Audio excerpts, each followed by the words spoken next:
Olá, tá começando o 66º episódio do Área de Trabalho da Gigahertz, patrocinado nessa semana pela ExpressVPN.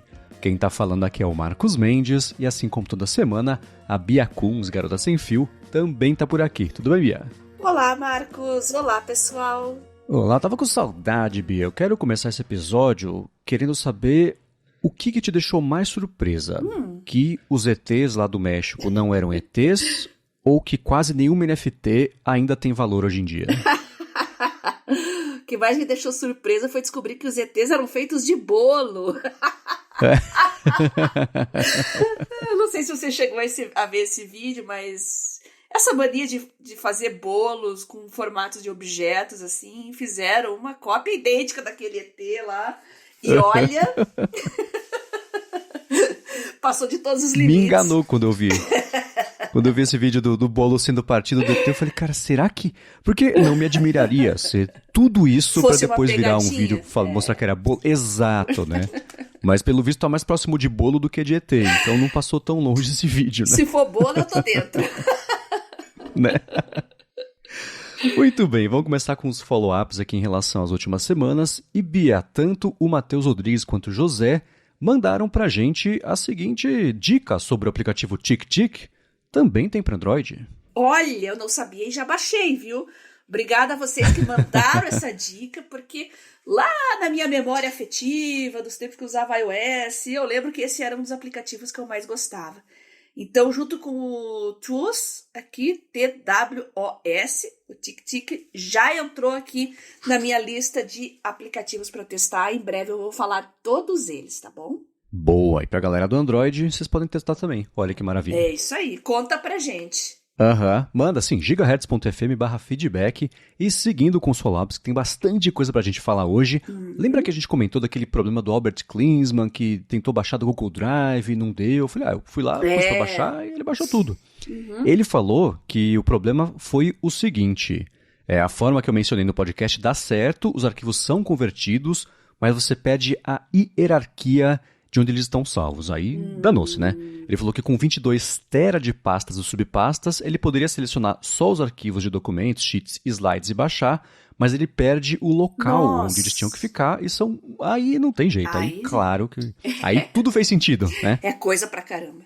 Sim, ele falou que até tem uma solução para isso por meio do Google Takeout, onde você seleciona, né, o Google Drive, e ele vai exportar todos os arquivos do seu Drive, respeitando a hierarquia, convertendo os arquivos para Office, mas em várias partes zipadas de até 50 GB, o que funciona, mas demora muito e os arquivos dão muitas falhas durante o download. O problema que ele teve é que os arquivos não estavam na pasta Meu Drive, e sim na área de drives compartilhados. Então, foram algumas exceções que juntas impossibilitaram isso aí, no caso dele.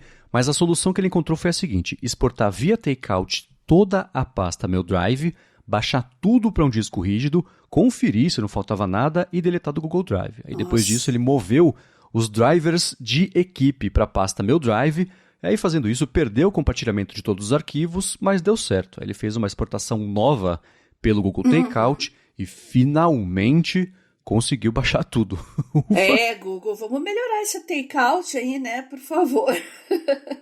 Aliás, pois o Google vai descontinuar o Google Podcasts também, né? Google sendo Google. Fiquei sabendo. Pois é, né? O Google... Tem aquele site que tem a lista infinita do cemitério de projetos do Google. Por isso que não dá pra confiar, né? Eles lançam... Aí dá 6 meses, muda de ideia, resolve fazer. É que nem os mensageiros que são a piada, né? Que a cada 3 semanas eles lançam um novo, mata outro, junta 2, inventa mais um, aí inventa o que já tinha matado. É o Google sendo o Google, exatamente. Né? Segundo o próprio Google, na verdade o Google Podcasts vai ser incorporado ao YouTube Music. Então vai virar meio Spotifyzão, assim, né? Além de você ter as playlists sugeridas, agora no YouTube Music vai ter ali já uma categoria de podcasts também. É bom e é ruim. Eu não gosto, eu gosto de ter tudo salvo offline, e se você quiser ter offline para ouvir no metrô, no porão da sua casa, onde não pega nada. Enfim, eu uso o bom e velho aplicativo para Android, o Pocket Casts, que a gente já comentou aqui também num dos nossos episódios. E o chato de você ter todos os podcasts ali numa plataforma de nuvem online é justamente esse, né? Você tem que ter uma conexão para ouvir. E aí complica a vida. Sim. Pelo menos para mim, né? O Google, uma coisa que eu concluo é que eles têm muitas equipes com autonomia que brigam entre si para ter os próprios produtos. Porque o YouTube, ele tem o YouTube Premium e o YouTube Music Premium. Aí agora os podcasts foram pro YouTube Music Premium, mas é diferente de você assinar só para não ver anúncio no YouTube, né? É ao contrário da Amazon, que é assim, você paga o Amazon Prime, toma tudo. Tó que você não quer, que você não vai usar, né? Então a gente vê na própria Google I.O. também, ou aquele festival de projetos sendo anunciados, todo mundo tem ali seus 5 minutinhos para prestar contas anual e mostrar para o mundo o que vem fazendo, e é uma overdose de coisa, né? Então, eu tinha visto que o Google Podcasts ia acabar, eu suspeitei que ia ter alguma alternativa, alguma coisa que eles fossem fazer. Agora você me fala, vai para o YouTube Music Premium, eu penso, é óbvio que vai para lá, mas não dá para ter confiança de que daqui a 3 anos vai estar lá. Você vai ter um outro aplicativo de podcasts, mas enfim, né? Tá aí para quem usa o Google Podcasts, saibam para onde a gente aparentemente tá indo para vocês nos escutarem. Exatamente. Então, eu gosto do YouTube Premium, né? Já falei também um pouco disso para vocês aqui, mas eu acho um pouco chato e trabalhoso esse negócio de ficar baixando os episódios para ouvir offline. Não é uma coisa tão simples. E no Pocket Casts eu decido ali, tudo tá automatizado, né? O que eu quero que baixe, Sim. Então logo saia. O que eu não quero que baixe, eu escolho que eu vou baixar e ouvir. O que vai me notificar de episódio novo. Tem podcasts que saem às vezes 2, 3 por dia, principalmente de notícia. Então, esses não tem notificação e não tem download. Eu só olho lá, eu vejo que saiu e aí eu escuto. Até porque são mais curtos, né? Mas... Aquele que é semanal, tipo área de trabalho, tá ali, me notifica, já faz o download, eu já posso começar a ouvir. Então, quando tá tudo funcionando redondinho, eu não gosto de mexer. Então, eu acho que eu tô velha demais pra ficar experimentando tanta coisa nova se eu já tenho soluções que pra mim funcionam perfeitamente bem. Prefiro não mexer nisso. 100% concordo com você, Bia. O problema é quando resolvem mexer, né? Porque tava certo lá no Google Podcasts, ficou na mão. Mas assim, não vamos procurar problema de não tem, tá funcionando ótimo, não pense mais a respeito. Isso aí. É meu lema também. E mais ou menos dessa seara, a gente falou há algumas semanas sobre e-mail e etc. Eu falei do aplicativo Spark, que tem aquela funcionalidade bacana para trabalho em equipes, etc. E o Guilherme Rambo falou que para o trabalho, para os aplicativos dele, eles usam o front, que é bem similar pelo que eu comentei. Ele falou que o back-end dele, que é a caixa de entrada de um e-mail que, no caso dele, está no Google Workspace com domínio próprio e chega tudo numa caixa de entrada única com alguns filtros, né, para colocar tags tipo reembolso, dúvida técnica, coisa assim. Né? Eles podem fazer até comentários internos nas threads e fazer ali o assignment, né, passar a bola ali um para o outro para determinada mensagem e parar na caixa de entrada pessoal, mas tudo acontece com base numa conta de e-mail e o front só faz essa interface, né? Com templates até de resposta, até funções úteis para suporte. E você pode até fazer plugins customizáveis, e ele ainda pretende fazer um para o Paddle, né, que é o que ele usa lá para fazer as vendas do AirBuddy, enfim, para recuperar informações de licença sem ter que abrir o dashboard manualmente. E ele até falou que ia dar uma olhada no Spark para comparar os preços, mas que ele chutava que o front era mais barato, e por isso ele foi com o front. Eu vou, é claro, deixar na descrição do episódio o link para o front, que eu tenho certeza que tem mais gente numa situação ou necessidade aí parecida e que pode achar nele uma excelente solução, que eu vou confessar que eu não conhecia, nunca tinha escutado falar do também front, não. Mas interessante, né? Pra mim é novidade também, não conhecia, nunca tinha ouvido falar, mas você descrevendo, né? É engraçado como o Rambo é old school, que nem a gente, né? Me lembrou uma interface lá, e-mail ou Outlook das antigas, né?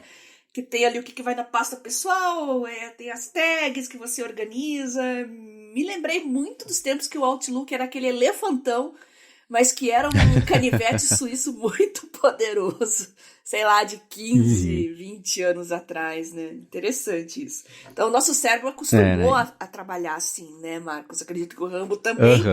Então, quando a gente dá de cara com uma solução que tem uma interface que tem esse jeito de trabalhar e organizar as coisas, parece que o nosso cérebro tem uma facilidade em aceitar, né? Mas eu vou dar uma olhadinha também no front, que eu achei bem interessante. Eles se colocam como uma plataforma de helpdesk com a familiaridade do e-mail. Então dá para ver que eles foram bem nesse nicho mesmo.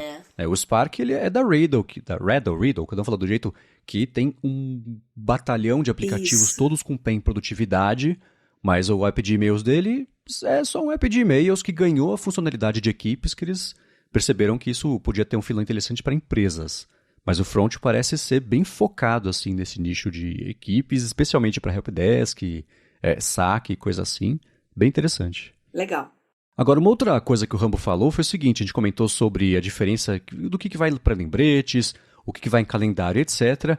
E ele comentou, ele simplificou muito o que eu tentei dizer aqui, eu acho que eu não fiz um bom trabalho, que assim, vira evento de calendário uma coisa que tem que ser feita em determinado dia e horário, que geralmente envolve se deslocar para algum lugar. Tipo, ir no médico, que durante aquele período de tempo ele vai ficar indisponível para outra tarefa e que ele tem que ser lembrado com antecedência porque tem algum preparo, um preparativo tipo sai mais cedo, né, chamar um Uber, chegar a tempo no lugar. Agenda é para itens ticáveis, às vezes até colocam um dia e horário, mas normalmente é só para receber uma cutucada ali para fazer a tarefa e não esquecer, não porque tem que ser naquele momento, mas sim para não esquecer, né? Ele falou que tem um lembrete recorrente, por exemplo, no Reminders, de a cada 3 meses, no primeiro sábado de manhã, limpar o filtro da máquina de lavar, por exemplo. E ele mandou pra gente a dica de um aplicativo que me parece que é novo, chamado Structured, que ele junta conceitualmente, basicamente, o lance de listas com e-mails. Também pareceu bem interessante, pode ser uma solução aí pra galera que tá buscando encontrar o que coloca em cada coisa. Esse Structured fala que você vai dividir o seu dia em pequenas tarefas e ver uma timeline ali do seu dia. E eu achei bem interessante. Ele tem para o iOS, para macOS também, e tem um beta para Android, então vai estar todo mundo servido aí de um jeito ou de outro, e eu vou deixar na descrição aqui o link. É o Rambo dando trabalho pra gente, que já estou anotando para testar também. Structured.app. Ele tá certo. Exatamente. Calendário é uma coisa que tem dia e hora para acontecer. Tarefas tem prazo. Prazo não é dia e hora para acontecer, é uma coisa bem diferente. Então, é um deadline, é uma coisa que você tem até aquele dia para fazer. E isso é uma coisa que me deixa de cabelo em pé. Porque a gente tem aqui no Brasil que muita gente tarefa é evento de calendário. Opa, é para amanhã, vou fazer agora à noite. Então, quanto mais você conseguir organizar o seu sisteminha próprio aí de tarefas, de calendário, para que você tenha um fôlego e possa respirar sem ficar todo atropelado no meio de urgências e contingências, aquilo que a gente comentou no outro podcast, melhor. Então, tem que dar um respiro, sim, para suas tarefas e colocar num lugar separado do calendário, tá? É isso aí. Agora, terminados os follow-ups, você faz uns dias mandou para mim o link de um produto, um vídeo que eu não sabia que existia e eu não sabia que eu queria. Mas eu sei que você ficou muito mais empolgada ainda do que eu em relação a ele, então vou deixar para você explicar para a galera que está escutando que diabos é isso e por que é tão legal, e depois a gente fala sobre ele. Eu vou explicar, mas eu tô mais curiosa para saber das suas impressões, porque eu vi, pesquisei, olhei, eu não achei defeitos, eu vou precisar do seu olhar crítico para achar defeitos, porque já tá na minha lista aqui, eu quero. Falei tantas vezes aqui que eu queria um e-reader com caneta e tivesse tela colorida, mas com e-ink realmente, que apareceu. Bookstab C Ultra. Olha só, tem vários vídeos já no YouTube, eu vi algumas resenhas. Aquela que eu te mandei, você vai deixar nos links aí, né, Marcos? Acho que foi a que me pareceu mais completa até agora. Não sei se é porque o cara ficou muito entusiasmado, mas ele acabou passando esse entusiasmo para mim. Olha, tá na lista aí dos meus prováveis próximos gadgets. O defeito dele realmente é o preço. Começa aí em $600, se eu não me engano, né? Essa versão Ultra são $600. Né? Dependendo das configurações, aí tem uma pequena variação. Mas, considerando que eu passo o dia no meu tablet, de acordo com o meu estilo de vida atual, eu acho que ia me ajudar bastante, porque no final do dia eu sinto um cansaço muito grande, né? Um cansaço visual, de olhar muito para telas. Então, realmente eu estou precisando de uma alternativa que me dê um pouco de tranquilidade. E no curto, médio prazo aí não tem perspectiva de mudar isso, porque trabalhando, estudando, lendo muito artigo científico o tempo todo, isso tem uma tendência só de aumentar e não diminuir. Então, eu já estou pensando em alternativas. Tem um dispositivo dedicado para leitura, marcação e anotação de material científico. E o Books aí é um candidato. Então, como eu falei, ele é um e-reader colorido, com e-ink, né? Que roda Android. Olha que bacana. Tem aí uma RAM razoável, né? Uma capacidade de armazenamento razoável. Já tem aplicativos aí customizados para ele. Os aplicativos de produtividade mais populares para esse nicho, né? Notion, GitHub, CamScanner, não sei se tem outros, mas eu achei muito completo e pelo menos para as minhas necessidades, tudo que eu preciso fazer, eu pesquisei para ver se o Books faz, né? E ele realmente faz. Então eu tenho toda aquela liberdade, toda aquela flexibilidade do Android num dispositivo que tem um desempenho razoável para ser uma tela com e-ink e rodar um sistema operacional ao mesmo tempo. Coisa que o Remarkable é muito bom, mas você vê que tem um delayzinho, tem algumas coisas muito amarradinhas no sistema deles, então não tem a flexibilidade de um Android. Lembrando que já tinha outros e-readers com Books, a gente falou como o Books, né? A gente falou isso num episódio dedicado a isso aí uns tempos atrás.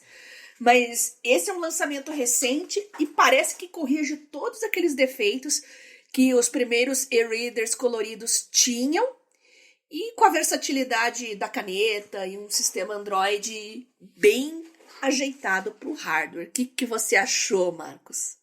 Ele pareceu o que a gente concluiu que viria no futuro quando a gente fez esse episódio especial sobre os diferentes tablets e e-readers e esse overlap entre as duas coisas, com os que tinham e-ink, tela colorida, que era bem incipiente, né? Teve um que tinha vídeo, mas o próprio, eu não sei se é exatamente ghosting, mas o vídeo não ficava bom porque o e-ink tem que fazer aquela atualização da tela, enfim, não funcionava, né? E esse parece o melhor desses dois mundos que a gente idealizou naquele episódio, que foi: é um tablet mesmo, né? Roda Android 11, tem câmera traseira, é compatível com a caneta dele que tem borracha atrás e tem sensor de pressão e carrega magneticamente, etc. Tem uma capinha teclado ali que é acoplável, magnético também, que é interessante. E tem uns detalhes sobre a parte técnica dele que eu achei muito bacanas, porque a tela é aquela Kaleido 3, que a gente até falou dessa tela Kaleido quando a gente comentou sobre os e-inks coloridos, né? As cores são meio pastel, aquela coisa assim, né? Super vibrante, mas, né? Já tá ótimo, né? Pra quem não tinha cores, né? E umas coisas técnicas bacanas são, por exemplo, quando você tem coisa colorida, gráficos, a tela são 150 dpi. Mas quando é só texto, são 300 dpi, e aí dá muito mais ainda a impressão daquela coisa impressa. Para fazer os rabiscos, ele tem um monte de templates de diferentes cadernos, pautas, os quadradinhos, o grid, não sei o que, lista, pirâmide, não sei exatamente por qual necessidade as pessoas usarem tanto pirâmide assim, mas tem lá o template para isso. E a textura deles falam que é como se fosse papel mesmo. O ink, o Kindle tem já aquela textura meio, não sei, áspera talvez é a palavra para definir. Sim. Então a caneta dá isso aí. Ele, por ser Android, não são só alguns aplicativos adaptados para ele, mas me pareceu que ele tem acesso à Play Store. Aí você baixa o que você quiser para assistir, ou pensando em baixar no YouTube, por exemplo, mas para mexer e interagir, o que eu achei super legal. Outra coisa interessante, dependendo do modo que você quiser, ele tem uma taxa de atualização da tela, o frame rate é variável. Eles não deram números, o que eu achei estranho, mas vai desde o modo HD até o modo Ultra Fast, que deixa você ver os conteúdos dinâmicos de aplicativos sem esforço, versus o modo que deixa você só virar as páginas ali com aquela pouca piscada que dá o e-ink. Esse modo é o HD, né? Ele tem 10 polegadas, compacto, né? Existe um modelo que não é Ultra, mas que tem 13 polegadas, mas ele é bem caro, são quase $900, e não é colorida a tela, enfim, né? É meio caro. Mas tudo que eu vi sobre ele, do vídeo que você me mandou, que é claro, vai estar aqui na descrição, e olhando o site também, o processador é um Qualcomm não fala qual que é a versão, mas o Qualcomm Octa-core, então 16 megapixels a câmera, que não é incrível, mas poxa, já é uma câmera no Kindle, bem basicamente, né? Então tudo que a gente especulou que viria num futuro, talvez não distante aí nesse mercado, dessa intersecção entre os e-readers e os tablets, parece ser justamente esse Boox, que se escreve B-O-O-X. Isso. Então, para quem já procurou e não achou, é assim que escreve, mas também, claro, vai ter link na descrição. Assim, você me pediu para procurar defeitos. Não tem um aqui, é o defeito, porque eu adoraria já estar mexendo. É claro que eu, por usar todo o ecossistema do iOS, da Apple, etc., ia ter um pouco de atrito, mas a gente até vai falar sobre isso no finalzinho do episódio, se dá tempo, mas hoje é tudo nuvem, então esse atrito está bem menor do que ele era há uns anos. Certo. Olha, bem bacana, viu? É bem bacana. Boox Tab C, letra C, Ultra, tá? Agora, eu não acho que ele substituiria o meu tablet. E engraçado que quando eu penso num dispositivo com esse tipo de tela, eu não penso em substituir o meu tablet e usar só um dispositivo desse tipo. Por quê? Pelo que eu pude perceber nos reviews e tal, não é um dispositivo adequado para assistir videoaula, para fazer reunião no Teams, no Zoom, etc. Não tenho essa impressão que ele vai te trazer um bom resultado com isso, mas posso estar enganada. E eu vou sentir falta de muita coisa do ecossistema da Samsung, viu? Principalmente a Samsung Notes. Mas como eu falei que eu tenho a intenção de ser um dispositivo paralelo para eu só jogar artigo e material de leitura científico nele, eu acredito que daria tranquilamente para pôr na minha mochila um tablet e um dispositivo desses. Daria, acho que o tamanho e o peso de um notebook mais parrudo, né? Agora, eu fico na dúvida mesmo, é o investimento. Isso é o que mais me pega, né? Porque você vai comprar um dispositivo desses, é um investimento alto, e se vier alguma frustração, né? Será que tem o perigo de se frustrar? Então eu coloquei na minha lista aqui, vamos acompanhar os reviews de longo prazo, questão de atualização, instalação de outros aplicativos, se eles realmente vão se adaptar. Às vezes você tem um Evernote, eu gostaria de usar um Evernote, por exemplo, num dispositivo desses. Claro, onde guardo meus artigos e tenho mais de 15 anos de material de leitura lá, então claro que eu vou querer acessar. Então minhas dúvidas são bem pontuais com relação a esses aplicativos e usos bem específicos. Eu acho que só vou saber quando eu comprar e usar. Agora eu preciso me convencer a comprar. Ouvintes do Área de Trabalho, mandem mensagens para mim, e-mail, tentando me convencer a não comprar esse dispositivo. Porque, como eu falei pro Marcos essa semana, é o meu novo crush e eu estou obcecada. E eu quero tirar essa obsessão da minha mente.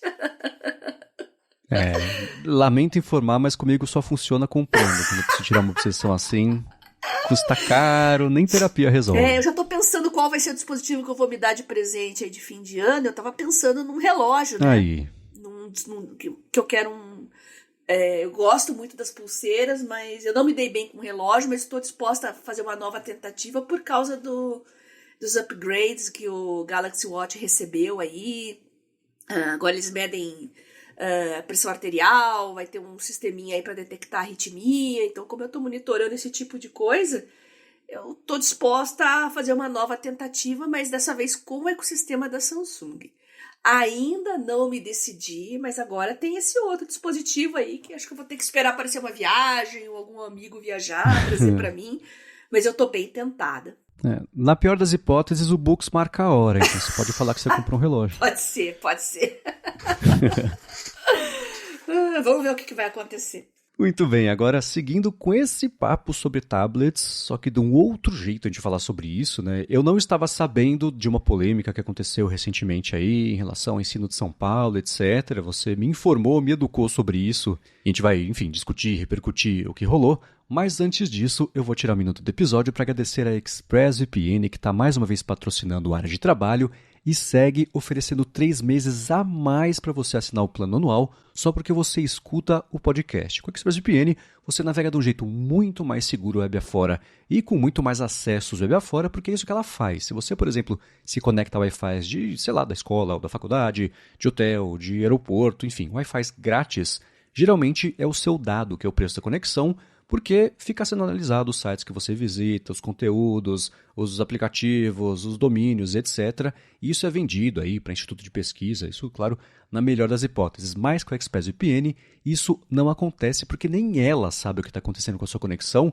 porque se você rotear ou passar os seus dados pela ExpressVPN, fica tudo criptografado, ela não tem acesso a isso, nem quem está oferecendo a conexão tem acesso a isso e você não perde em velocidade. Eles investem muito em manter a sua conexão estável, não deixar, por exemplo, para você assistir streaming, que é a próxima coisa que eu vou falar, não fica caindo a qualidade, você vê em 4K, Netflix se você quiser, tudo isso de um jeito muito mais seguro. Agora, sobre streaming é o seguinte, o catálogo da Netflix, né, acabei de falar, aqui no Brasil, é diferente dos Estados Unidos, que é diferente da Coreia, todo o catálogo de streaming é assim, mas se você se conectar aos 100 países aí que a ExpressVPN oferece de roteamento da conexão, você entra nesses aplicativos de streaming e vê os catálogos desses países e não do Brasil.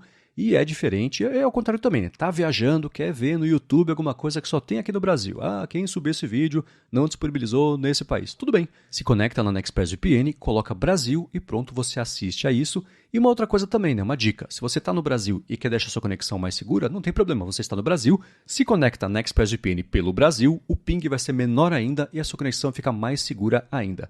Agora a parte mais legal é a seguinte, se você acessar expressvpn.com/adtrabalho, você vai ter primeiro 30 dias para experimentar a ExpressVPN, ver como é fácil colocar no seu telefone, no tablet, na TV, dependendo do modelo, no seu computador, né? Claro, no roteador de casa também, se você quiser. E aí sim, para assinar o plano anual, são 3 meses a mais que ela oferece para você que escuta o área de trabalho e vai assinar por meio do link expressvpn.com/adtrabalho. Vale dar mais piada, eu uso, eu confio, aproveita e navega do jeito mais seguro, com mais possibilidades aí, web afora.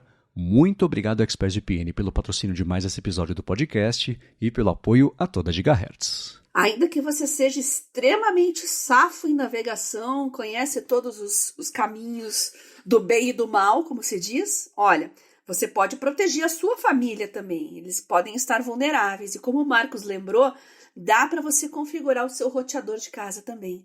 Então, pense não só na sua segurança de navegação, mas também na da sua família. Então, muito obrigada ao pessoal da ExpressVPN por patrocinar a Hora de Trabalho e ofertar essa oportunidade incrível aí aos nossos ouvintes que vão conhecer um serviço de primeira. Muito obrigado e vamos lá, Bia, o que aconteceu na rede pública de São Paulo quando o assunto são livros e tablets? Bom, basicamente o que queriam fazer era substituir todos os livros didáticos de papel por livros digitais. E mesmo antes de eu ler essa notícia e me aprofundar, pelo conhecimento que eu já adquiri, que eu já conheço de tudo isso, eu sou extremamente contra, tá? Porque a gente está falando de crianças, a gente está falando de cérebros e personalidades em formação. Muito diferente de um adulto jovem, por exemplo, que acabou de entrar na universidade. Eu digo por experiência própria, né? Você ter os seus livros ali, você ter o Kindle, você ter o Kindle instalado no seu tablet também, aplicativos de PDF com a capacidade de poderem ser anotados, aplicativos de escrita, digitação e muitas vezes tudo isso em nuvem, no ecossistema, seja da Apple, seja da Samsung. É muito prático, gente. Você ganha muito tempo, muita produtividade e você dedica o seu tempo realmente ao estudo, à concentração e ao aprendizado. Porque lá na minha primeira graduação, no século passado ainda, a gente tinha que ir lá no Xerox, pegar fila, ver se o Xerox estava bom. Às vezes vinha aquele Xerox todo borradão, né? O professor deixava os materiais, os slides lá. E quando tinha imagem, figura, era aquele negócio preto, assim, que você não conseguia identificar as células direito, era um horror. Então, hoje os tempos mudaram, tá? Eu consigo valorizar muito o que a gente tem hoje, base em tudo que eu já vivi. Mas a gente está falando de crianças, gente. Criança também gosta de jogo, gosta de entretenimento, de vídeo, de rede social, e elas ainda não estão preparadas para separar o momento do lazer do estudo. O estudo tem que ser lúdico? Sim, tem que ser lúdico. Ela tem que sentir prazer no processo de aprendizado, mas sem interferências externas. E, infelizmente, ali as tentações estão toda hora beliscando, cutucando. E um tablet na mão de criança, quem tem filho, sobrinho, criança em casa, sabe a encrenca que é.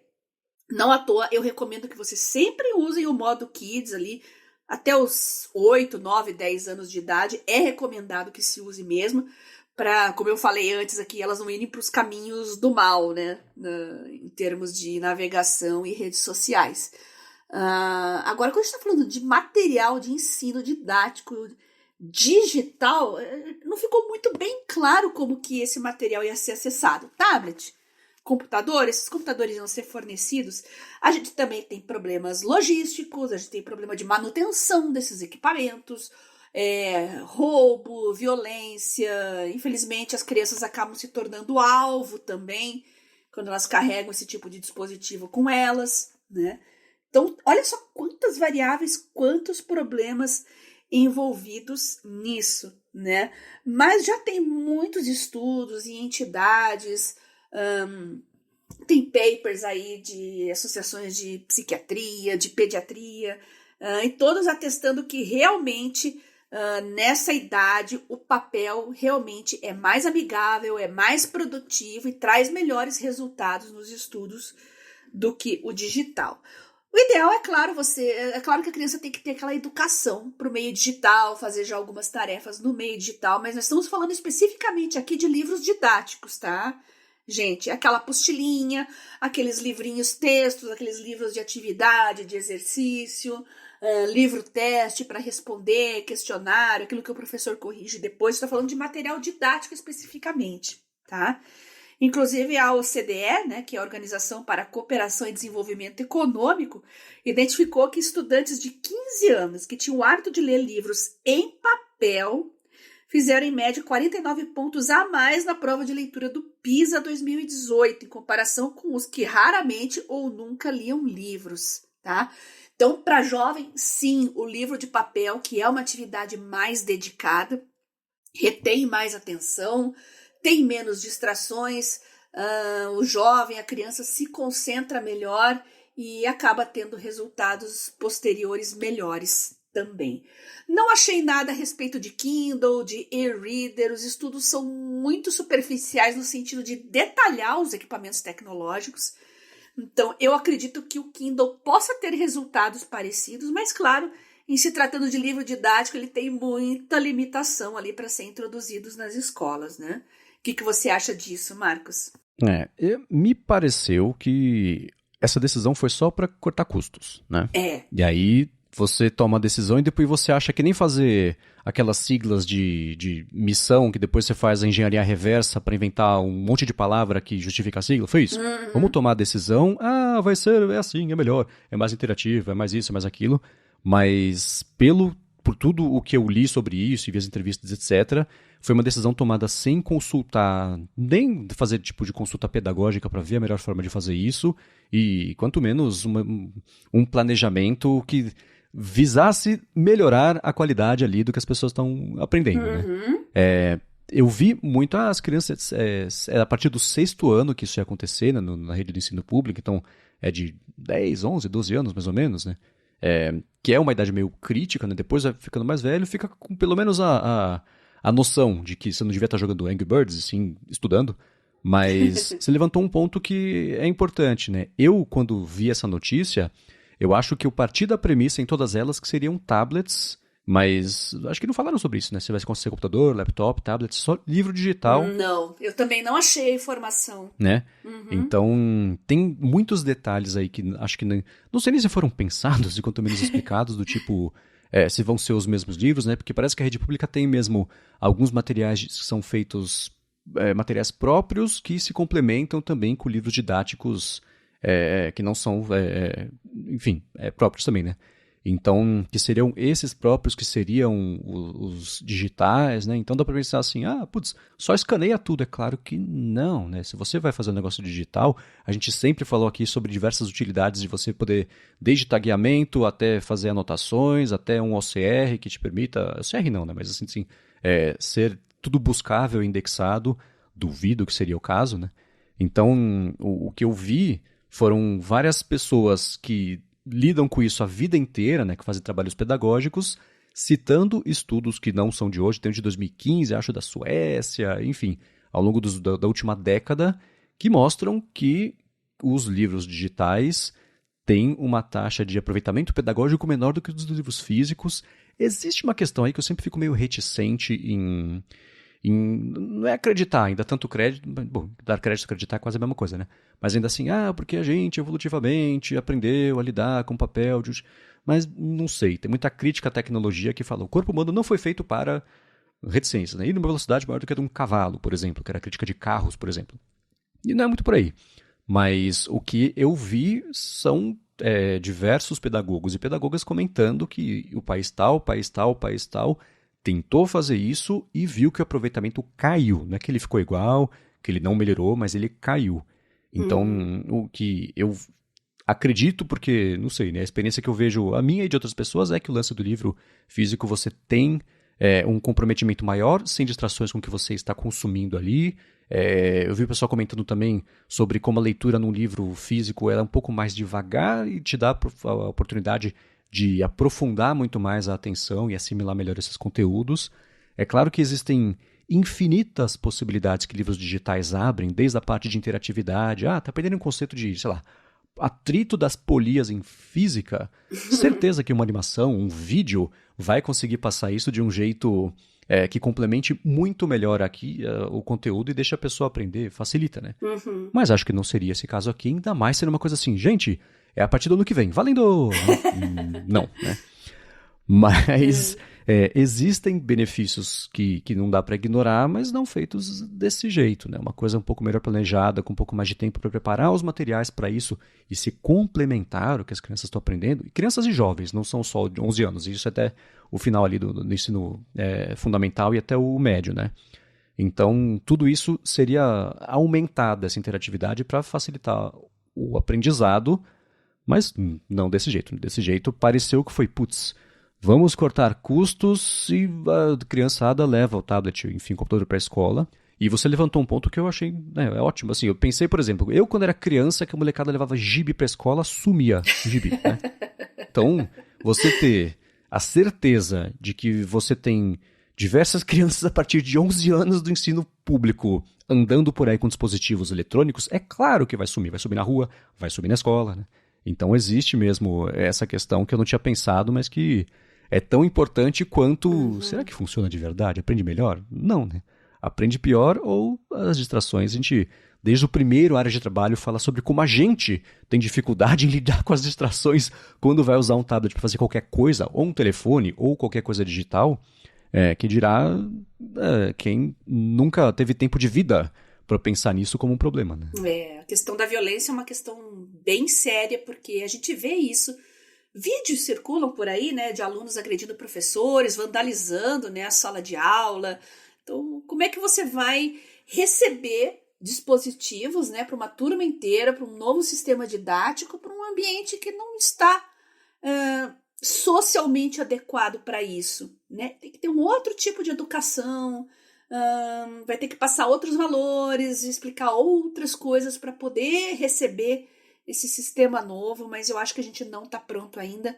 Eu sou a garota sem fio, gente, eu amo tecnologia, mas justamente por amar tecnologia e estudar todos esses sistemas, entender melhor como as coisas funcionam, eu gosto de dizer sempre, com base, com evidência científica, aquilo que funciona e aquilo que não funciona. E eu já vejo notícias desde o início dos anos 2000 a respeito de usos de eletrônicos em sala de aula, com palms ainda, né? O Palm OS, aquele dispositivo preto e branco aí no início dos anos 2000, gente. Eu vi muitas escolas, universidades na época adotando os palms como ferramentas didáticas, mas nunca foi deixado outras plataformas de lado. né? Os livros tradicionais, cadernos, canetas, os palms eram usados para fazer certas homeworks, né? Que era muito mais rápido para você executar, fazer os testes ali e enviar eletronicamente para o professor, que perde menos tempo na correção depois, né? Então tem que ter um propósito, tem que ter um embasamento didático por trás. Não é só para a escola pagar de moderninha, não, tá? Isso aí tem que ser muito bem pensado, muito bem elaborado, muito bem discutido antes de ser implementado. E eu queria recomendar, já que a gente está entrando nesse assunto aqui, falando de crianças e sala de aula e telas e aprendizado, o livro do Michel Desmourget, que é A Fábrica de Cretinos Digitais. Esse livro acho que saiu ano passado, se eu não me engano. Eu li ele e eu quero reler alguns pontos aqui. Eu estava relendo para a gente preparar a pauta aqui para a área de trabalho, mas o melhor desse livro, gente, é que lá no final, só a parte de bibliografia é da página 283 até 350. É uma lista infindável de referências bibliográficas com livros, papers, artigos, como eu falei, de psicologia, de neurofisiologia, de pediatria. Então, tudo é muito bem embasado, tudo com evidências científicas. E ele, às vezes, ele soa até pessimista demais para o meu gosto. Às vezes eu fico até meio espantada do quanto ele é arredio a tecnologias nas mãos de crianças. Mas diante de tanto embasamento científico, eu acho que a gente tem que ter muito cuidado mesmo, mais do que nunca. E a gente conclui que as coisas têm que ser introduzidas aos poucos e nas idades certas. Se o cérebro da criança não está preparado para ter um smartphone, para ter um tablet, realmente tem que se pensar. E a própria capa do livro fala ali, né? A Fábrica de Cretinos Digitais, os perigos das telas para nossas crianças. Aí tem ali um outro texto pequenininho. Por que pela primeira vez filhos têm que ir inferior ao dos pais? E se fala muito disso por aí, que essa nova geração, os nascidos de 2010 para cá, que chamam de geração alfa, dizem que vai ser e que é a primeira geração cujo QI, potencial de inteligência, de produtividade, vai ser inferior ao dos pais, aí após, sei lá, centenas de gerações aí de documentação da história da humanidade.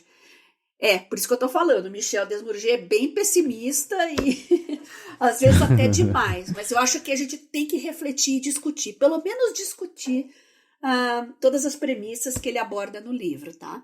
Boa, é claro que eu vou deixar o link na descrição e é claro que eu já vou comprar minha cópia também para ler e me informar sobre isso, que eu achei um assunto muito interessante, que eu nunca tinha pensado dessa forma sobre todo esse universo, né? A gente defende tanto o uso aqui, especialmente de tablets para leitura, anotações, de falar sobre aplicativos e os métodos e etc. Mas tem um outro lado que isso, se você não fizer isso de um jeito que tenha motivo para existir e de um jeito bem informado, né, de como é que você vai implementar isso, acaba sendo pela culatra. E ele não fala só de escola, gente. Ele fala de tela, todo tipo de tela. Ele tá falando também de TV, de séries, esses novos hábitos de maratonar, de assistir coisa acelerada. Isso é uma coisa que eu tenho uma completa aversão, é uma coisa que eu evito. Eu só vejo o vídeo em uma vez e meio, ou sei lá, qual velocidade do assunto que eu já conheço e que eu quero só procurar determinados tópicos que não ficaram bem esclarecidos ou que eu queira rever, mas é uma coisa muito específica.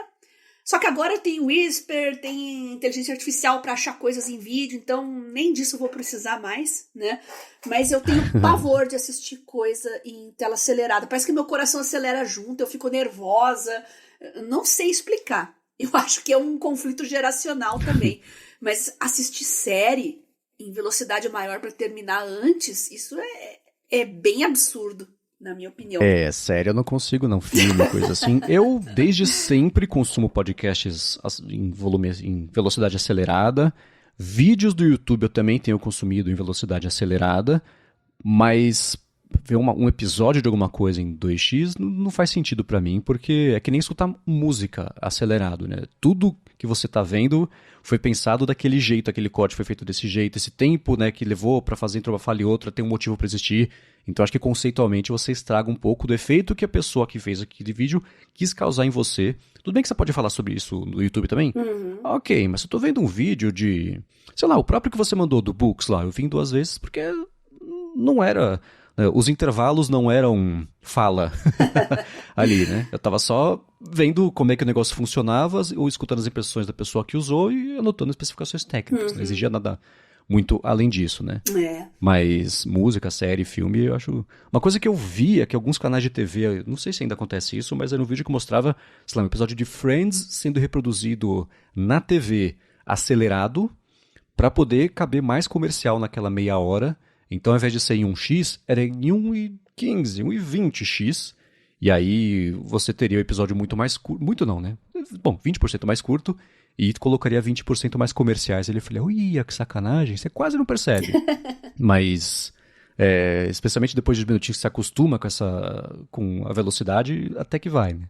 Mas não. Filme, música e série, eu vejo no X que a pessoa criou. Eu vou até fazer uma declaração um pouco polêmica aqui, mas eu estou totalmente aberta a discutir com vocês que são mais entendidos nesse assunto. Né? Eu vejo alguns pedagogos, alguns especialistas falarem que a gente está tendo um sobrediagnóstico de TDAH, déficit de atenção, né? E estou até questionando esses diagnósticos. Será que a gente está mesmo numa epidemia de TDAH ou será que a gente não está ocasionando isso como um mal que nós estamos infligindo a nós mesmos, né? Especialmente medicação, sabe? Eu sou muito arredia com esse negócio de medicar por qualquer coisa, né? E tem pedagogos que falam, inclusive, que tem pais que dão Ritalina, outras coisas para os filhos, porque eles querem controlar, entre aspas, os filhos. Então, será que essa nossa sociedade super acelerada, regras rígidas com relação a prazos, você ser super produtivo, exigências demais em pouco tempo, será que nós não estamos causando esse mal a nós mesmos? Será que a gente não poderia resolver um pouco mais esse tipo de coisa, mudando hábitos no dia a dia e não colocando tanta tecnologia na mão de crianças tão cedo? Eu acho que vale a pena a gente discutir sobre isso. Não sou negacionista de doença nenhuma, tá? Eu acho que tem que, ao contrário, tem que promover o acesso à rede de saúde para todo mundo. Agora tem que ver até que ponto isso é válido ou não. Muitos especialistas questionam isso. E eu vejo isso em faculdade de medicina. Eu tenho bastante contato com estudantes de medicina. Tá todo mundo se medicando para ter desempenho melhor, né?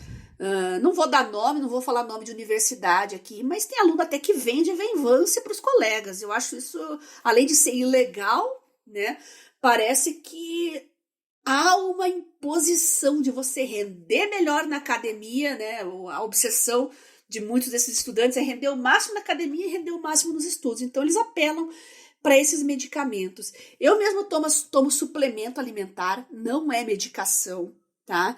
Existem alguns suplementos alimentares que são bons para o cérebro e eu já usava lá no final dos anos 90, anos 2000, porque eu trabalhava, estudava, mas é suplemento.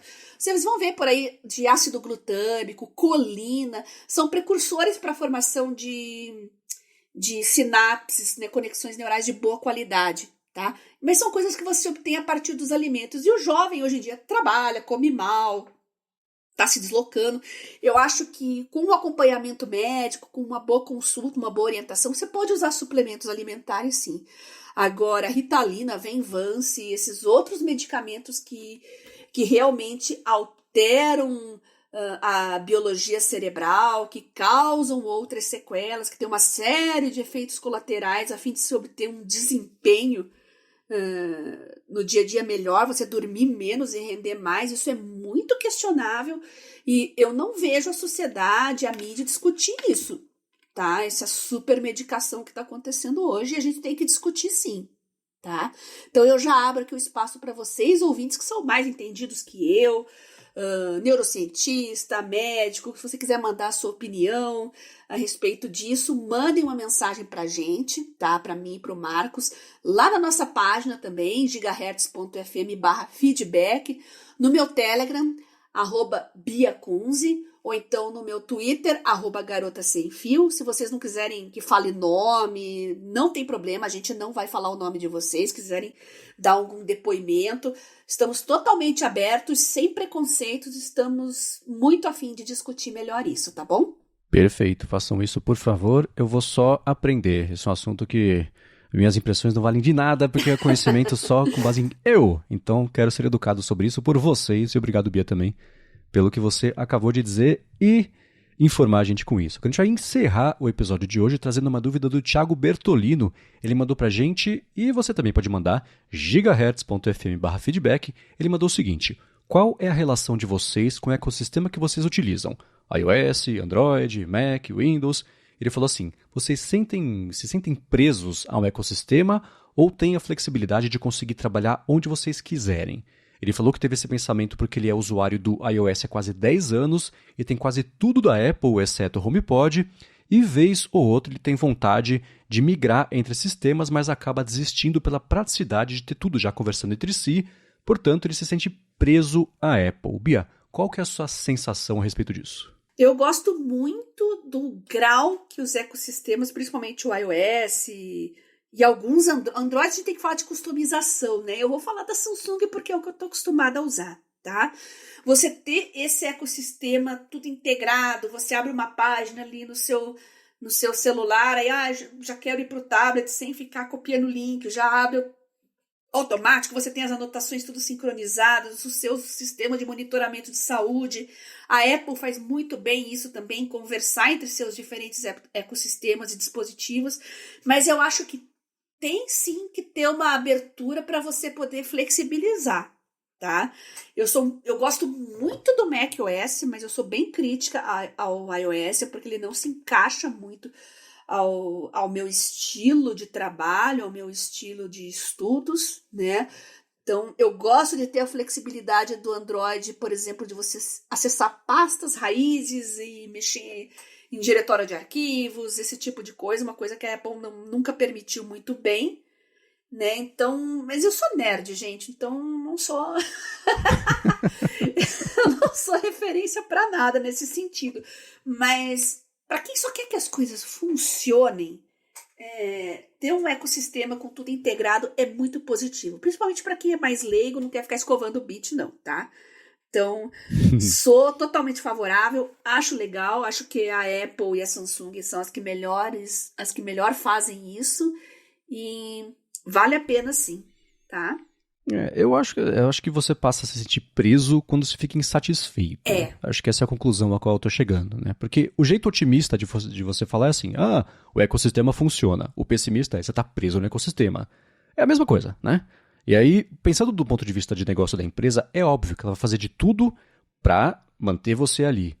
Mas se isso de tudo significa você ter uma experiência bacana, tá te enganando pra melhor? Então eu não vejo um problema nisso. Né?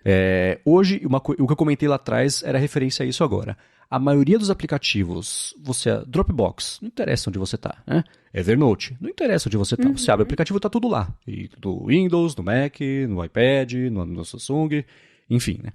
Então, a boa notícia é que a maioria das plataformas tem migrado para isso, o que é óbvio que do lado das empresas que querem manter você no ecossistema justamente porque esse atrito é cada vez menor, eles estão, inventando coisas melhores, do tipo, sei lá, vou falar no Mac e no iPhone, tem iMessage nos dois. Poxa, estou sendo enganado? Não, que bom, eu recebi no iPhone, respondi no Mac, vou no iPad, eu copiei uma coisa, colo na outra. Então isso funciona, não bato nesse teto, até conceitualmente, por exemplo, você que fala, gosto de ter acesso ao arquivo, a pasta, ao arquivo, entre muitas aspas, físico, digital ali. Eu fui perdendo um pouco essa necessidade com o tempo, justamente porque eu uso o iOS desde que ele saiu, quando era iPhone OS ainda, né? Então eu não me sinto preso ao ecossistema, mas é porque eu estou satisfeito dentro dele. Estou sendo enganado, talvez, não sei, funciona pra mim e durmo bem com isso, né? Mas uma coisa que eu sei, e isso a gente vai ver cada vez mais essa discussão acontecer, por exemplo, com a Europa. Acabou de falar essa semana, eles obrigaram já a Apple, vão obrigar todo o mercado a adotar o USB-C. Tem um lance de bateria também que vai ter que ser facilmente substituível. Aí nessa semana a Europa falou, Apple, está na hora de você acabar com o seu jardim emburrado dos seus usuários. Então vai ter mais coisa vindo por aí que vai forçar essa interoperabilidade. Pode ser, por exemplo, sobre mensageiros, que o Google vem fazendo uma pressão de você fazer a interoperabilidade. Eu quero mandar um negócio pelo WhatsApp para alguém que só tem iMessage, vai funcionar. Isso funciona muito bem lá na cabeça do pessoal que está fazendo a lei, porque ninguém está na parte técnica, que nem o lance do livro da escola, né?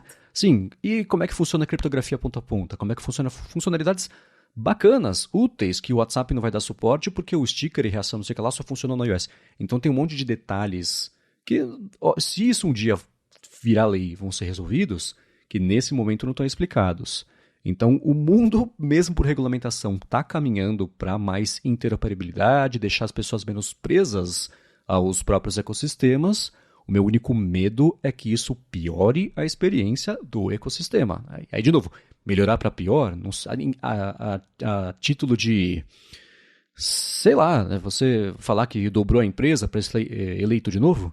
Não sei, mas tudo isso para falar o quê? Thiago Bertolino? Não me sinto preso, estou satisfeito nesse jardim murado, mas se eu começasse a bater nos limites disso, eu acho que eu conseguiria entender melhor isso de falar, putz, eu tô aqui porque eu tô escolhendo ou tô aqui porque eu não tenho opção? Opção eu tenho, posso ir para Android, mas um monte de coisa vai deixar de funcionar, etc, etc. Bom, como eu falei, eu sou um ponto fora da curva, né? Eu às vezes pego aplicativo antigo, APK de aplicativo antigo que saiu de linha, para comparar, para ver como é que tá em relação ao atual. Mas eu acho que o Thiago e outros ouvintes aí que estejam sentindo essa angústia de estar preso a uma determinada plataforma, a pergunta que vocês têm que fazer a vocês mesmos é: o que vocês estão sentindo falta nesse ecossistema? O que ele não está entregando? O que ainda está faltando?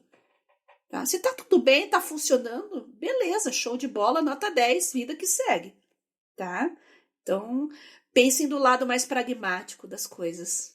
É isso aí. Se você também tiver dúvidas, perguntas, comentários, dicas, sugestões, vão lá, gigahertz.fm/feedback. Para achar os links do que a gente comentou ao longo desse episódio, vai em gigahertz.fm/adtrabalho/66 ou dá mais piada nas notas aqui do episódio, que eu espero que o Google Music Podcasts também tenha suporte, porque tá tudo aqui, tudo detalhado para vocês poderem consumir. Obrigado a ExpressVPN pelo patrocínio desse episódio. Obrigado a vocês que recomendam o podcast, que avaliam o podcast. Isso ajuda muito a gente chegar cada vez mais longe aí para ajudar o pessoal com a produtividade. E obrigado, é claro, a você, Bia, por nos ajudar a entender como ter essa vida mais produtiva. Eu que agradeço você, Marcos, pela oportunidade de participar desse podcast maravilhoso, interagir com os nossos ouvintes que são incríveis e os nossos patrocinadores que viabilizam o projeto. Eu vou repetir aqui os meus contatos para vocês mandarem dúvidas, sugestões, comentários no Telegram, @BiaCunze. Pode mandar uma mensagem privada lá direto para mim com seus links.